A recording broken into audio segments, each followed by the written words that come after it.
अगर किचन में जो सामान यूज होता है यानी कि बर्तनों का बिजनेस करना चाहते हैं, वो भी स्टील के बर्तनों का बिजनेस, तो दोस्तों ये वीडियो आपके लिए बहुत ही इम्पोर्टेंट है।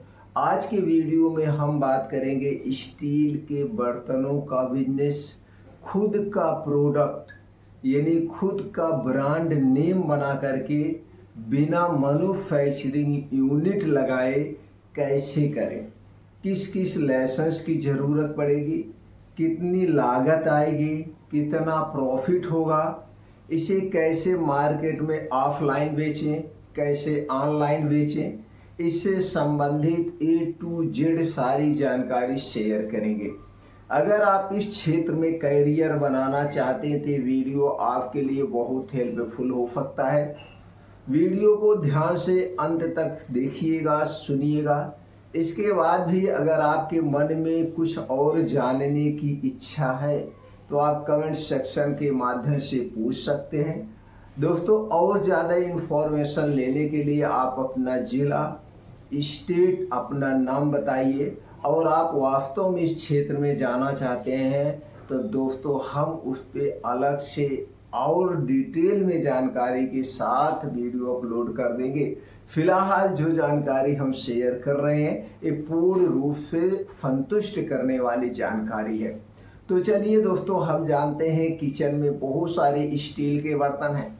आज के समय में 99.9% जो बर्तन होता है वो लगभग स्टील का होता है।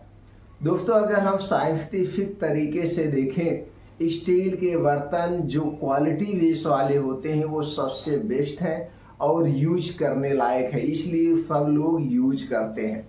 बाकी जो बर्तन है वो दोस्तों प्लास्टिक के हो गए या ये तांबा हो गया, कुछ थोड़े से नहीं यूज करते या महंगे आते, या जो आपका ये दोस्तों हो गया ये इसका प्लास्टिक के सबसे ज़्यादा हानिकारक है। तो स्टील के बर्तन सबसे ज़्यादा यूज होते हैं।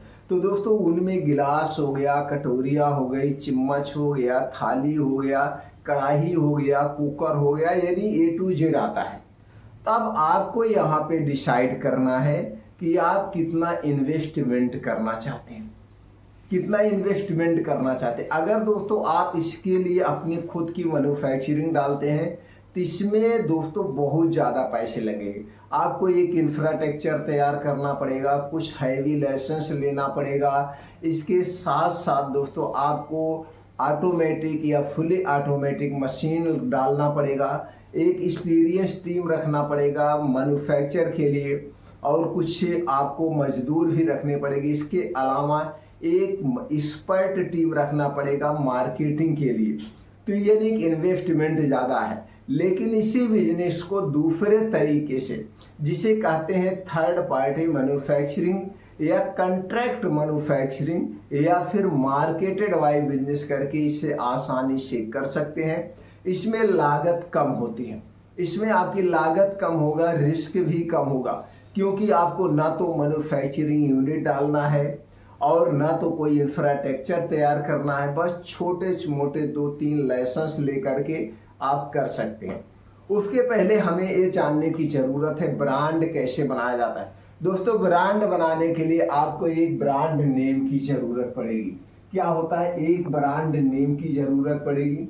या ब्रांड नेम आप अपने इच्छा अनुसार किचन से संबंधित बर्तन से रिलेटिव नाम रख सकते हैं। यह नाम छोटा यूनिक होना चाहिए जिससे सब लोग आसानी से ले सकें, और क्वालिटी बेस स्टील देना है। तब जो भी नाम आप रखेंगे उस नाम से कोई और बिजनेस ना कर सके, इसके लिए हमें ट्रेडमार्क करवाना पड़ता है, यानी रजिस्टर्ड। ये ट्रेडमार्क रजिस्टर्ड दोस्तों भारत सरकार की एक संस्था है जिसे हम IP इंडिया कहते हैं। इसी IP इंडिया के अंतर्गत सारे प्रोडक्ट रजिस्टर्ड होते हैं, ट्रेडमार्क होते हैं, पेटेंट होते हैं, सब कुछ होता है। तो इसकी साइड पे जाकर के वीडियो यूट्यूब पर फिर देख करके आप खुद अप्लाई कर सकते हैं। नहीं तो इसके लिए बहुत सारे एजेंट हैं, एजेंसियां हैं, आप उनके माध्यम से अपने प्रोडक्ट को ट्रेडमार्क करवा लेते हैं। ट्रेडमार्क हम क्यों करवाते हैं दोस्तों? इसलिए करवाते हैं जो नाम आपने चॉइस किया है, जो नाम आपने रखा है, इस नाम से कोई और प्रोडक्ट ना बना सके। जो नाम आप ट्रेडमार्क करवाएंगे इस नाम से कोई ऑल ओवर इंडिया में प्रोडक्ट नहीं बना सकता है। ये आपके लिए सेफ हो गया है, इसीलिए हम कराते। नहीं तो कल का हमारा प्रोडक्ट जब ब्रांड बनेगा, हम ट्रेडमार्क नहीं करवाएंगे तो इसी नाम से सब लोग बना बना के बेचने लगते हैं, तो इसलिए हम ट्रेडमार्क करवाते हैं। अब ट्रेडमार्क के लिए आपको भारत सरकार को कुछ फीस देना पड़ेगा, जिसकी फीस है दोस्तों 4,500 रुपये वन टाइम देना पड़ता है। और ये 10 साल के लिए प्रोडक्ट आपका ट्रेडमार्क होता है। 10 साल के बाद आपको फिर रिन्यूअल करवाना पड़ेगा, उस समय जो फीस होगी आपको देना पड़ेगा। अब दोस्तों आपका जो प्रोडक्ट यानी ब्रांड नेम है, इस नाम का एक छोटा सा आप लोगो डिजाइन करवा सकते हैं। जैसे आप जानते हैं लोगों से कंपनी की पहचान होती है, उसी छोटे से लोगों से आप जानते हैं इस कंपनी का ये प्रोडक्ट है, उसे आप करवा सकते हैं। यहां तक अब आप क्लियर हो गए, आपको एक ब्रांड नेम ट्रेडमार्क रजिस्टर्ड हो गया। अब हम बात करते हैं किन किन कागजात की जरूरत। सिर्फ और सिर्फ आपको एक कागजात चाहिए, वो है जीएसटी नंबर। जीएसटी नंबर दोस्तों फ्री ऑफ कॉस्ट है, इसे आप खुद जन सुविधा केंद्र के माध्यम से अप्लाई कर सकते हैं, अपने मोबाइल लैपटॉप से अप्लाई कर सकते हैं। नहीं तो आप दोस्तों सीधे से चले जाइए sale tax office. Sale tax office में सेल टैक्स एडवोकेट होते हैं, वकील होते हैं, उनके माध्यम से आप जीएसटी नंबर अप्लाई कर सकते हैं। अगर आप उनके माध्यम से लेते हैं तो दोस्तों भविष्य में आपको सेल टैक्स से संबंधित सारी जानकारी मिलती रहेगी, कैसे फाइल रिटर्न करना, ये सारी चीजें आपको वहां से मिल जाएगी। तो दोस्तों आपका जीएसटी नंबर हो गया। अब अगर आपके पास बजट का अभाव है यानी पैसे की कमी है, तो भारत सरकार, राज्य सरकार की बहुत सारी स्कीमें चल रही है। आप उन स्कीमों के अंतर्गत भारत सरकार या राज्य सरकार से बैंकों से सब्सिडी के साथ कम ब्याज पे आप लोन ले सकते हैं, जैसे आप अपने बिजनेस को आगे ले जा सके, ये ले सकते हैं। लोन लेने के लिए आपको दोस्तों उद्योग आधार रजिस्ट्रेशन करवाना पड़ेगा। इसे आप खुद मोबाइल या लैपटॉप से कर सकते हैं, या जब सुविधा केंद्र के माध्यम से अप्लाई करके सर्टिफिकेट डाउनलोड कर सकते हैं। अब ये उद्योग आधार का सर्टिफिकेट, जीएसटी नंबर और अपने बिजनेस का प्लान लेके आप जाइए बैंक में, बैंक को बताइए, तो बैंक जो स्कीम इसके लिए अवेलेबल होगी उस स्कीम के अंतर्गत बैंक आपको कम ब्याज पे लोन आसानी से दे देगी।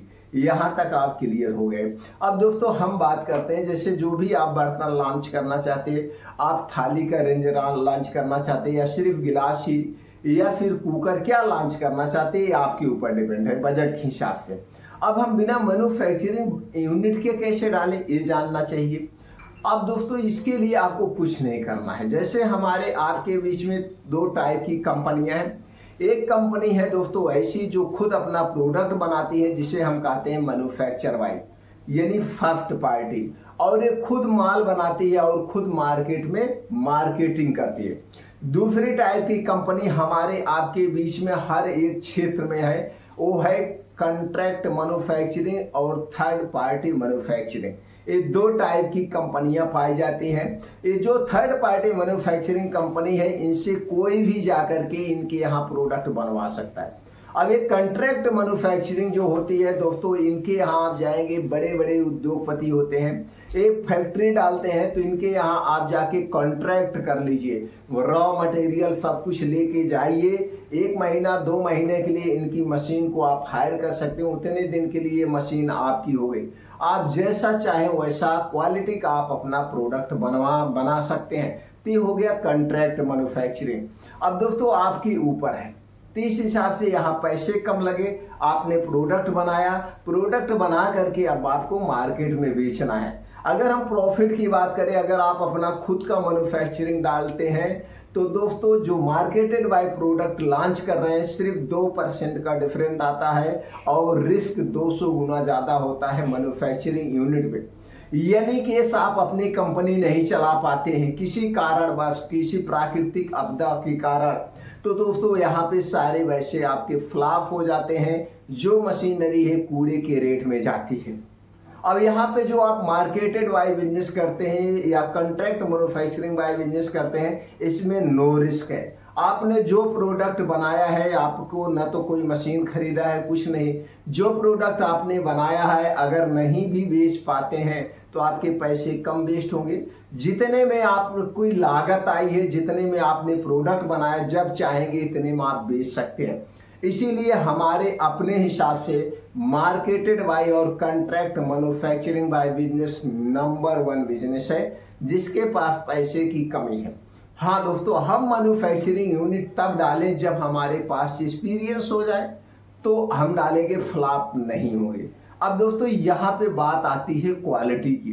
क्या हम खुद की मैन्युफैक्चरिंग वाली क्वालिटी मार्केटेड बाय या कॉन्ट्रैक्ट मैन्युफैक्चरिंग में दे सकते हैं? जी हाँ, दे सकते हैं। जैसे आप उनके साथ डील करेंगे वैसे वो आपको रेट लगाएंगे और जैसे कहेंगे उसी क्वालिटी बेस का प्रोडक्ट बना के आपको दे देंगे। अब दोस्तों प्रोडक्ट आपका बन के रेडी हो गया। रेडी होने के बाद आप इसे ऑनलाइन बेच सकते हैं, ऑफलाइन बेच सकते हैं, दोनों तरीके से बेच सकते हैं। ऑफलाइन बेचने के लिए आपको एक सेल्फ टीम तैयार करना पड़ेगा, एजेंसी देना पड़ेगा, डिस्ट्रीब्यूटरशिप बनाना पड़ेगा, मैनेजर रखना पड़ेगा, सेल्फ मैन रखना पड़ेगा। इस तरह से एक स्ट्रॉन्ग मार्केटिंग टीम तैयार करिए और प्रोडक्ट को बेचिए। ऑनलाइन बेचने के लिए आप जाइए, ऑनलाइन जो ई कॉमर्स कंपनियां हैं उस पर लॉगिन आईडी बनाइए और अपने प्रोडक्ट को रजिस्टर्ड करके बेच सकते हैं। अब हम यहाँ पे बात करते हैं प्रॉफिट की। अगर हम दोस्तों प्रॉफिट की बात करें तो जो भी आपकी लागत आई है, सारे खर्चे काटने के बाद, A to Z सारे खर्चे काटने के बाद आपका 2 गुना प्रॉफिट होगा। 2 गुना, इससे कम का प्रॉफिट नहीं होगा। इसमें कोई एक्सपायरी नहीं है, कोई रिस्क नहीं है। यह बिजनेस सबसे बेस्ट बिजनेस है। अगर आप इंटरेस्टेड हैं, इससे संबंधित आपको और कोई जानकारी चाहिए तो कमेंट सेक्शन के माध्यम से आप ले सकते हैं। अगर आप हमसे जुड़ना चाहते हैं, भविष्य में कभी भी बिजनेस से संबंधित कोई जानकारी चाहिए तो चैनल को सब्सक्राइब कर लीजिए, बेल आइकॉन का बटन ऑन कर दीजिए जिससे हर एक वीडियो की नोटिफिकेशन आपको मिलती रहे। दोस्तों, हमें उत्साहित करने के लिए आप वीडियो को लाइक कर सकते हैं, कमेंट सेक्शन में ओके थैंक कुछ भी लिख सकते हैं और इस वीडियो को उन युवाओं तक पहुंचाइए जो खुद का सेल्फ बिजनेस करना चाहते हैं, अपना ब्रांड लॉन्च करना चाहते हैं। फिर मिलते हैं अगले वीडियो में।